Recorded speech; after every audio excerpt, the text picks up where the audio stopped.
Hi hello to everyone, আমি গৌতমী। আমার নতুন একটা ভিডিওতে তোমাদের সকলকে অনেক অনেক স্বাগত। আগের ভিডিওতে তো রুম ট্যুর ভিডিও দিয়েছি আমি তোমাদের। দীঘায় আমি কোন হোটেলে আছি, কেমন রুম, কত কি প্রাইস, সব ডিটেলসে বলেছি। যদি আগের শর্টসটা না দেখে আসো, দেখে নিও।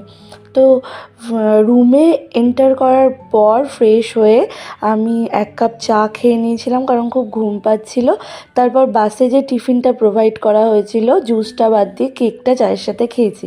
তার কিছুক্ষণ পরেই ব্রেকফাস্ট অর্ডার করা হয়েছিল।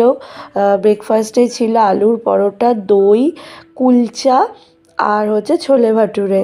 এটা ছিল ব্রেকফাস্ট করে 1 ঘন্টা মতো রেস্ট নিয়ে তারপর রেডি হয়ে নিয়েছি। যাব উদয়পুর সি বিচে যাব।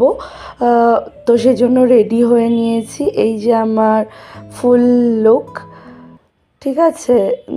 তো রেডি হয়ে ওয়েট করছি, এবার বেরিয়ে যাব। সকালবেলা যেরকম মেঘলা ওয়েদার ছিল, এখন আবার রোদ উঠেছে। আর দীঘায় যেতে মানে উদয়পুরের রাস্তায় যেতে তোমরা কিন্তু দু সাইডে কাজু গাছ দেখতে পাবে প্রচুর। তো চলো উদয়পুরে গিয়ে কী কী করলাম নেক্সট ভিডিওতে আসতে, তার জন্য আমার চ্যানেলটা সাবস্ক্রাইব করো। টাটা, রাধে রাধে, ভালো থেকো।